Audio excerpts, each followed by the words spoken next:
Hi అండి. ఈరోజు నేను ఒక విషయం షేర్ చేసుకోవాలనుకుంటున్నాను. ఉపాసన చేసిన వాటిల్లో చేసిన కమెంట్స్‌లో ఎటువంటి కొంచెం అర్థం అనేది లేదని చెప్పి అంటానండి. అది ఎందుకంటానంటే అందరూ విమర్శిస్తున్నారు, కరెక్టే అండి. కానీ నేను ఇది ఎవరిని ఆహ్, అవమానించడానికి మాత్రం కాదండి. ఎవరిని హేళన చేయడానికి మాత్రం చెప్పట్లేదండి. నా అభిప్రాయం నేను చెప్తున్నాను. ఆమె చెప్పింది 100కి 100 పాళ్ళు. ఆమె లైఫ్ స్టైలు, ఆమె ప్యాషను, ఆమె హ్యాపీనెస్, ఆమె ఎలా ఉంది, ఎలా చేసుకుందనేది చెప్పింది, వివరించింది. ఒక సైడే ఆలోచించారు. నెక్స్ట్ ఇంకొక సైడ్ ఆలోచించలేదండి. అండ్ ఏమండి మన పాపులేషన్ ఎలా ఉందంటే మన కంట్రీలో, మన స్టేట్లో మధ్యతరగతి వాళ్ళు, బిలో పావర్టీ లైన్ వాళ్ళే ఎక్కువ ఉన్నారండి. అట్లాంటి వాళ్ళు అసలు ఎగ్ ఫ్రీజింగ్ చేయలేరండి. ఇంకా మీరు అన్నట్టు ఇండిపెండెన్సీ అంటే ఇండిపెండెంట్ తర్వాత 30+లో పెళ్లి చేసుకుంటే సో అండ్ సో చాలా ప్రాబ్లమ్స్ ఫేస్ చేయాల్సి వస్తుందండి. సో నేను చెప్పాలి ఏంటంటే అమ్మాయికి 22 కరెక్ట్ అండి. అబ్బాయికి 25 లోపల చేసేయడం బెటర్ అండి. 30 తర్వాత మీరు ఇప్పుడు 36లో 39కి నేను ట్విన్స్ని కంటారంటే మీకు పని వాళ్ళు ఉన్నారు, చూసుకునే వాళ్ళు ఉన్నారు, మీకు ఉందండి. కానీ మధ్యతరగతి కుటుంబంలో తల్లిదండ్రులు మళ్ళీ చూసుకోవాలంటే చాలా కష్టము, ఆర్థిక ఇబ్బందులు అనేవి ఆటోమేటిక్గా ఉంటాయండి. సో ఇవి మీరు ఇంకొక ఎండ్ మాత్రం ఆలోచించలేదు.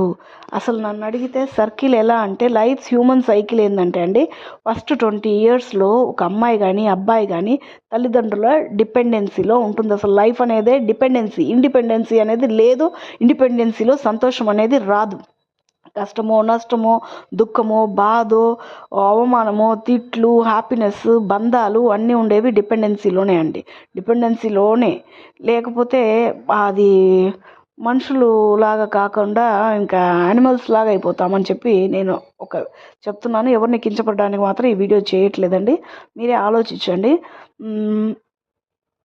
ఒక ఫస్ట్ 20 ఇయర్స్లో పిల్లలు అనేవాళ్ళు తల్లిదండ్రుల మీద డిపెండ్ అయి ఉంటారు. 20 to 40లో తల్లిదండ్రులు ప్లస్ పిల్లలు ప్లస్ అమ్మమ్మ, తాత, నానమ్మ వాళ్ళంతా వస్తారండి ఈ సర్కిల్లో. ఏమంటే వాళ్ళు పిల్లలు భార్యాభర్తలు ఫస్ట్ మెయిన్ వచ్చి భార్యాభర్తలు ఒకరినొకరు అర్థం చేసుకుని ఒకరి మీద ఒకరు డిపెండ్ అయి ఉంటారు. 40 to 60లో తల్లిదండ్రుల్ని వీళ్ళు చూసుకోవాలి. పిల్లలు చేతికి అందొచ్చి ఉంటారు. అప్పుడు పెద్దవాళ్ళని మనం చూసుకుంటారు. వాళ్ళ పిల్లలు వాళ్ళ పనులు వాళ్ళు చేయగలుగుతుంటే మనం పెద్దవాళ్ళని చూసుకోగలం. అసలు యాక్చువల్గా హ్యూమన్ సైకిల్ అనేది ఇదేనండి. ప్రతి ఒక్కరు మర్చిపోతున్నారు. మేము 30 తర్వాత పెళ్లి చేసుకుంటామని చెప్పని డిపెండెన్సీ అయిపోయి మీరు అన్నట్టు ఇండిపెండెంట్గా ఉన్నప్పుడు ఫ్రీడమ్ అనేది వచ్చిన తర్వాత నేనేమంటానంటే ఉపాసన గారు, మీరు చెప్పింది ఎవరికి అప్లికబుల్ అంటే మీలాంటి వాళ్ళు, డబ్బున్న వాళ్ళకైతే అది అప్లికబుల్ అండి. పిల్లల్ని పెద్దవాళ్ళు చూసుకోలేకపోయినా పని వాళ్ళు చూసుకొని ఉంటారు. అట్లాంటి మీరు చెప్పేది వాళ్ళకి మాత్రం అప్లికబుల్ అండి.